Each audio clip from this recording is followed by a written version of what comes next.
Emotional Mr. Rogers documentary hopes to make America good again. This image released by Focus Features shows Fred Rogers on the set of his show, Mr. Rogers' Neighborhood, from the film, Won't You Be My Neighbor, Jim Judkis, Focus Features via AP, Washington. Would you be mine? Could you be mine? Won't you be my neighbor? Millions sang along to those lyrics as a warm gentleman tossed his loafer from hand to hand and casually zipped up his sweater as he invited children and parents into his home, which was just a trolley away from the world of make-believe on Mr. Rogers' Neighborhood. But beneath the "ah shucks" demeanor, spoofed so hilariously by Eddie Murphy on SNL, there was far more depth to Fred Rogers, as revealed in the tear-jerking new documentary, Won't You Be My Neighbor, released on what would have been his 90th birthday.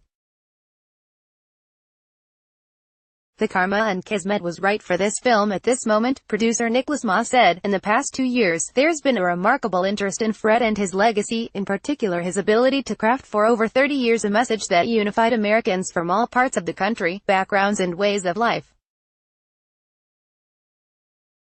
From ages 2 to 6, children would sit in front of his television and understand something profound about what it means to be a kind person.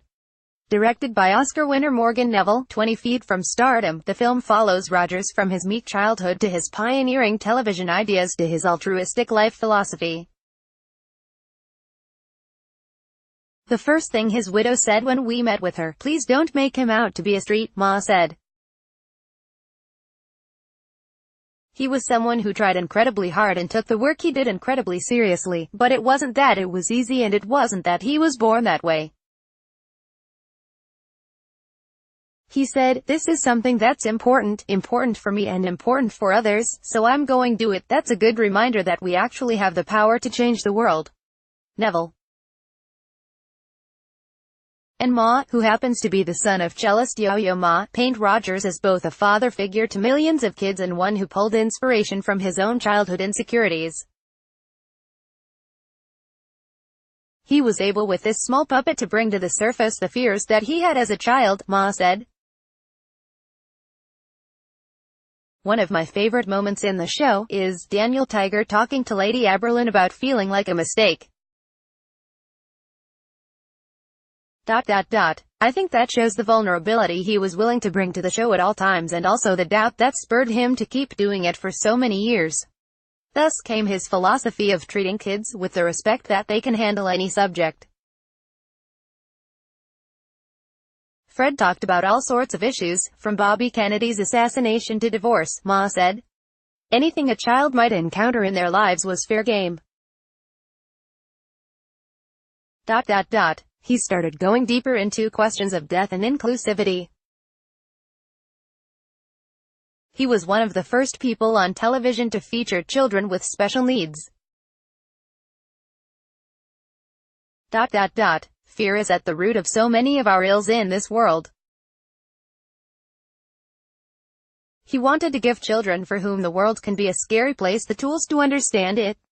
Along the way, Rogers represented a cross-section of America that was hard to put in a political box.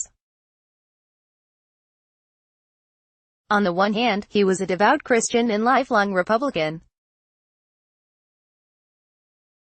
On the other, he was subversively progressive, inviting his gay African-American co-star Francois Clemens to wash his feet with him at a time when public swimming pools were segregated. Fred was keen to make sure that he challenged any audience, Ma said. He challenged an audience that perhaps had lost their faith to see faith as something that could be a source of strength. He challenged audiences that perhaps were less inclusive to see inclusion as a core component of what it means to be human. He was an ordained Presbyterian minister, but he never wanted to preach. He wanted to teach through his show, to elevate. That elevated conversation was epitomized in the film's most inspiring moment, when Rogers testifies before Congress about the importance of children's programming, thus saving funding for PBS. It was a mission he continued right up to his final years, televising messages of hope after 9/11 and calling the task of the new millennium to make America good again. I think that he would see hope in the future, but I think he would also see a responsibility on each of us, not just on our leaders, to bring the best of who we are to the world. Ma said. He put it so lovely in his commencement speech at Dartmouth toward the end of his life, in which he asked us to thank those people who have encouraged us to be the best within us. As we wipe tears off our cheeks, what do the filmmakers hope audiences take away? I always walk away feeling challenged to do better and confident that I can, Ma said. It's a message built into the fictional address of Mr. Rogers' neighborhood, 143, which he chose because each digit represents the number of letters in the words, I love you.